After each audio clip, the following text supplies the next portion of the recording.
baby, and the baby would be cried all the time, and the mother had a babysitter, she's working, and the babysitter went crazy.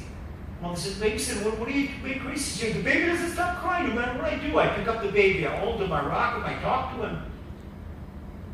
Just put a movie. You have a smartphone, put a movie in the baby's crib, and the baby will be quiet. What you have is a baby that's already addicted to a screen. Okay, so that's such a terrible addiction.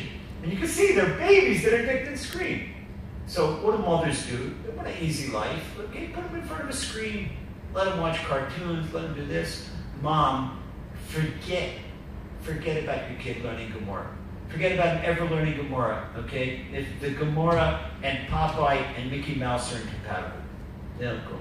Because Popeye and Mickey Mouse do not appear in the Gemara. In the Gemara, we learn about Abai and Rava. We learn about Rabbi Akiva and Rabbi Shmuel.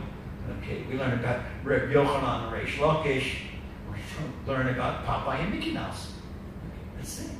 So if you care about your own future, Mom and Dad, then you're going to teach your kids Torah and teach your kids Emunah. All right? Now, go a step further. So then we talk about actual things that try and build our lessons from actual questions I get, because it's the mouse law. When I had my weekly program, my Emunah program on Israel National Radio, and the editor, Tamar Yonah, she told me the mouse law. What's the mouse law? So you say at the end of the program, people would call in and ask questions.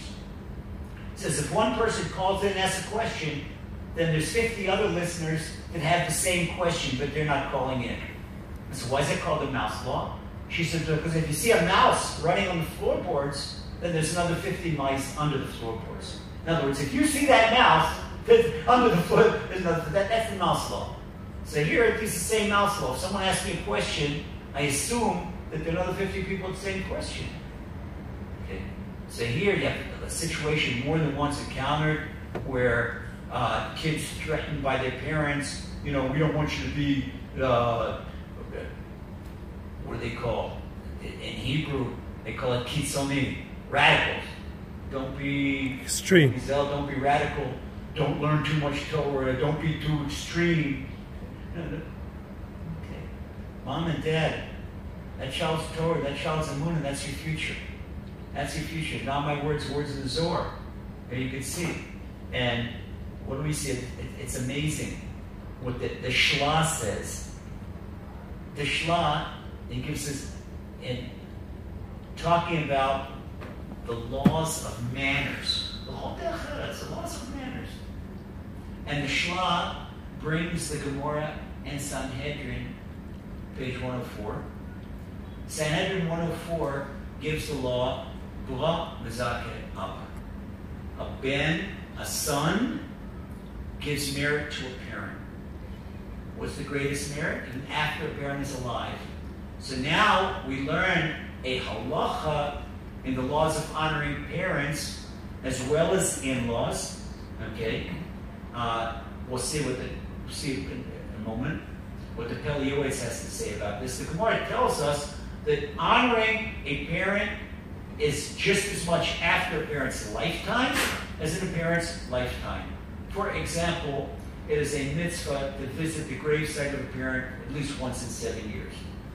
If you all can. If you can't, you can't. I know if a person comes from Afghanistan and he lived in a village that's now under Taliban control, and there's no way to don his, became an Israeli citizen, go to Afghanistan, an Israeli passport, and get to Taliban country. Okay, so what do? I would suggest a person take on some extra learning for your parents. Right.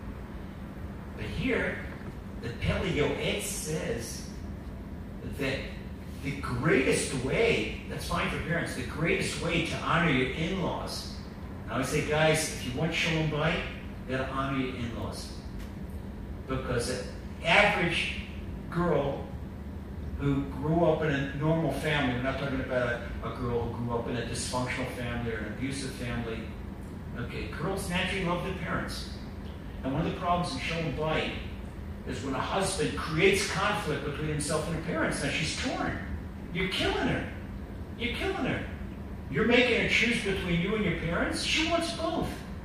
She loves mom and dad. She loves you too. Why make her choose? What, she's Solomon's baby? You can't cut it in half. You don't want to go there. You don't want to go there. All right, so what happens when a wife sees that her husband honors her parents? She feels so good. She's so relaxed. That's why I tell guys, you want Shalom Bayit? Like one of my 5-minute things. It's a 5-minute tricks for Shalom Bayit. Write this down. Call your father-in-law Friday afternoon and say, good Shabbos, Dad.